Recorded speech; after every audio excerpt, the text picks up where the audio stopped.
ఒక్కసారిగా కష్టాలన్నీ కార్తీక్‌ని చుట్టుముట్టేసాయి. కష్టం అంటే కార్తీక్, కార్తీక్ అంటే కష్టం అన్నట్టుగా మారిపోయిందనమాట. ఎలాగోలా టిఫిన్ బండి పెట్టుకొని జీవనాన్నయితే గడిపేస్తున్నారు ఏ రోజుకి ఆ రోజు. కానీ ఒక పెద్ద సమస్య వచ్చి పడిందనమాట శౌర్య రూపంలో. శౌర్య పరిస్థితి హెల్త్ పరంగా చాలా విషమంగా తయారైపోయిందనమాట. 50,00,000 కట్టి ఆపరేషన్ చేయిస్తే కానీ శౌర్య బ్రతుకుతుందా లేదా అన్న ఇదికి వచ్చేసారనమాట. అయితే శౌర్య మెడలో దీప చిన్నప్పుడు ఇచ్చిన చైన్ అనమాట. ప్రాణదాత ఇచ్చిన చైన్ ఇప్పుడు తన ప్రాణం నిలబెట్టడం కోసం ఆ చైన్ ఏమైనా కాపాడగలుగుతుందా అన్నట్టుగా తన మెడలో వేస్తాడు.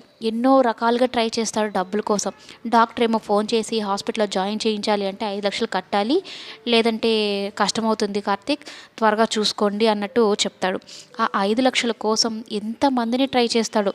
దీప వినేస్తుంది. 5,00,000 అంటున్నారు ఏంటి కార్తీక్ బాబు, నా దగ్గర ఏదో దాచుతున్నట్టున్నారు అని. అసలు ఎప్పుడు కోపం తెచ్చుకొని కార్తీక్ దీప మీద కోపం తెచ్చుకొని మాట్లాడతాడు. ఇంకా అక్కడ నుంచి వెళ్ళిపోతాడనమాట విసుక్కొని. తన బెస్ట్ ఫ్రెండ్ని అడుగుతాడు. అయితే ఆయన డబ్బులు ఇవ్వకపోగా సూక్తులు నీతులు చెప్తాడనమాట. నువ్వు మీ తాతయ్య మాట నుండి నీకు ఇలాంటి పరిస్థితి వచ్చిండేది కాదు కదా, మీ మర్దన పెళ్లి చేసుకుంటే అని. నువ్వు ఇస్తే ఇవ్వు, లేదంటే లేదురా, నేను పెట్టుకున్న నియమాలను దాటి మరీ వచ్చి మాట్లాడుతున్నందుకు నువ్వు ఇలా చులకం చేసి మాట్లాడితే నాకు నచ్చదు అని చెప్పి ఇక వెళ్ళిపోతారనమాట. నా మాట వినే పని అయితే వచ్చి డబ్బులు అడుగురా, లేదంటే లేదు అన్నట్టు చెప్తాడనమాట వాళ్ళ ఫ్రెండ్ కూడా. అయితే ఆ సీన్ కాస్త కాశీ చూసేస్తాడు. ఏంటి బావా 5,00,000 ఏంటి అంటే ఇంకా తన బాధను ఎవరికి చెప్పుకోవాలో తెలియదనమాట. గట్టిగా ఏడవాలి అన్నంత బాధ ఉంటుంది.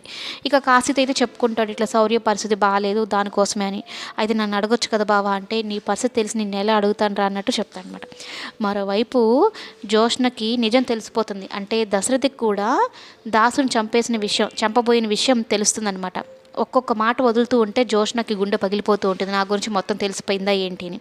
ఒకవేళ నిజంగా తెలిసింది అంటే దశరథని కూడా చంపేయాలనుకుంటుందో ఏమో ఈమె. ఆస్తి కోసం, బావ కార్తీక్ కోసం దేనికైనా తెగించే రకంగా మారిపోయిందనమాట ఇప్పుడు జోష్న. మరి మొత్తం మీద జోష్న గురించి తెలిసిన తర్వాత అసలు నిజం తెలిస్తే కథ ఎలా ఉండబోతోందనేది కమింగ్ ఎపిసోడ్స్లో చూద్దాం.